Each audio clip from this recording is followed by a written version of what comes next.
Everyone would love to have their next dental visit to be as easy as possible. So I'm here to give you 10 tips to make that next trip to the dentist a bit easier for you, and honestly a little bit easier for your dentist too.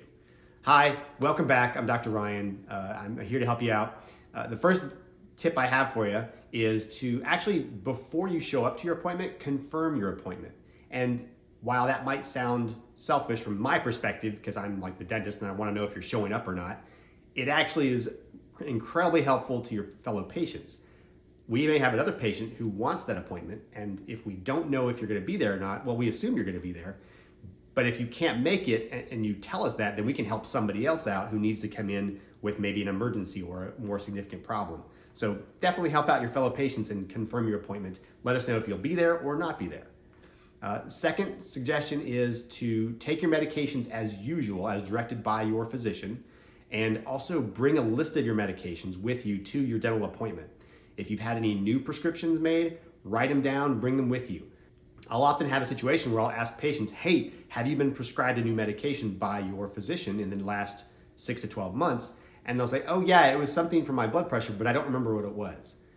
And that can be difficult because I know all the medication names are really ridiculous. So help your dentist out, help your hygienist out, write them down and bring them with you to your appointment. And as I said, take them as directed by your doctor. Don't stop taking your medications just because you have a dental appointment. It would be just everything as usual on that day. Also, it would be good to eat a regular meal unless you're instructed otherwise. So if you normally would have breakfast and you're just showing up for a cleaning or a filling, then do the same thing. Otherwise, what's going to happen is when you show up to that dental appointment, if you have skipped a meal, your body will think that when we stick our fingers in your mouth, that all of a sudden you're having a meal and you will have a whole lot more saliva than typical, or at least this normal amount that you would have for a meal, which would be more than any other time. And so you'll have a lot of saliva in your mouth. You'll be like drowning. It'll be difficult for us to do what we're trying to do. So have a meal as you normally would if, whatever your normal routine is. Unless, the one caveat is, if you're going to be getting sedated for a procedure, definitely follow the instructions that the dentist or surgeon has told you to follow in preparation for that appointment. All right, if you're enjoying this video, before we get any further, please remember to drill down on that like button. It really helps me out.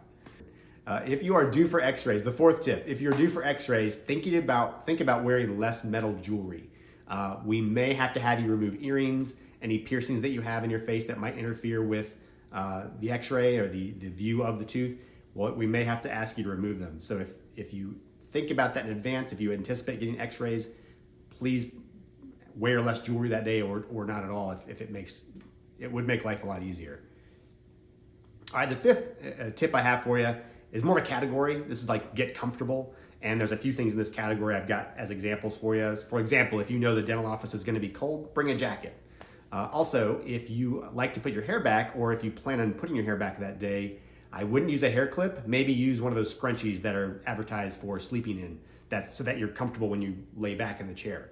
Because if you have a hair clip in, you're gonna have to be taking that out. Also, if you wear lipstick, I would wear the kind that doesn't smear so that you're not looking like the Joker afterwards, or at least when you get to the appointment, just clean off all the lipstick before we get started. All right, so the sixth tip, if you need to have someone come with you, just bring one extra person. At our dental office, we have enough room. We can allow one person to come back with the patient to the rooms. Some dental offices don't have that extra room and may not even have that philosophy where they will allow an extra person to come with the patient. So whoever else beyond that one additional person will definitely have to be waiting in the waiting room, at least at our office, and maybe even the plus one might even be waiting in the waiting room too. If you bring too many people with you, that'll fill up a lot of dental waiting rooms pretty quickly. So just be kind to everybody else in the office, all the other patients, and then just bring one extra person with you. And honestly, I've had the experience before where if there are too many people especially with a child, if you have more than one additional person in the room with the child who's getting dental work done, it just creates so much more chaos and stress and noise. And I feel like it adds stress to the child. So, and that might be a good video to have at some point too, is how to help your kid be more relaxed and comfortable at the dental office too. But if you're going to the dental office with your kid, I would just take one parent slash adult with them and caregiver. And anything more than that, they don't really need to have more than one person in the room with them. Okay, seventh tip, let the staff know if your insurance has changed, and I would definitely encourage you to know about your insurance if that's important to you. Not everybody is fortunate enough to have dental insurance. If you have it, that's fantastic. Let the office staff know when you arrive to the appointment if your insurance coverage has changed. And I would encourage you to bring the insurance paperwork with you, because every insurance company has multiple plans. So you might know the name of the company, but it doesn't help us know which plan you have with that company. Additionally, I would very much encourage everybody who has dental insurance, if it's important for you to use that insurance, I would look at the paperwork, read through it, and understand what restrictions you have on the insurance usage. Some insurance, I need to make a separate video on this because there's lots of stipulations that you need to kind of watch out for. But I would just encourage you to be comfortable with what your insurance covers and what it doesn't. And that'll make your conversation with the dental office a lot easier and more comfortable for you. All right, tip number 8, use descriptive words when you're seeing your dentist about a problem. And I did make a video about this recently, about talking to your dentist about toothaches. And definitely want to encourage you, if you arrive at the dental office with an issue, if you say that it feels weird or if it feels different, that's a good start. But for us to help you out, it's incredibly helpful for you to have more descriptive words than just that. So try to come up with like some ways of describing it in advance. Tip number 9, I would encourage people to put their phone on silent. It would make life much more pleasant for the other patients in the office as well as the staff. And if you're waiting for an important phone call, definitely let us know about that in advance. Let your hygienist or your doctor know about that. We're totally okay with that. Also, if you have to listen to a conference call for work, that's okay too. Just let us know about that. If you have to present a conference call within 20 minutes of arriving for your appointment, you probably need to have rescheduled that appointment beforehand. But if you just got to listen to something, or if you're waiting for an important phone call, let us know. We're okay with that. Aside from that, maybe just put your phone on silent. I had somebody in recently, their ringtone was actually a dog barking, and they had put it on the counter right behind me, and I start checking their teeth after they had their teeth cleaned. All of a sudden, this loud dog just starts barking like right behind me. About freaked me out. And I mean, just for a split second, I didn't know what was going on, and then I realized it was their phone. But yeah, make it a whole lot easier on everybody. Just put your phone on silent if you don't plan on using it. And I'm not coming down on the Gen Zers either. It's actually the Gen Xers who are kind of worse about it, to be honest. It's my people. So I know I've got the gray hair, so you're thinking I'm being like an old, but everybody could do a little bit better with the phones. All right, tip number 10, do your best to hold still. And this is kind of more of a conversation as well. It sounds obvious, yeah, hold still. But some people, they'll get nervous, which is understandable, and they'll start kicking their feet. And you might think that kicking your feet wouldn't affect your mouth at all, but it does cause your body to jitter and shift a bit.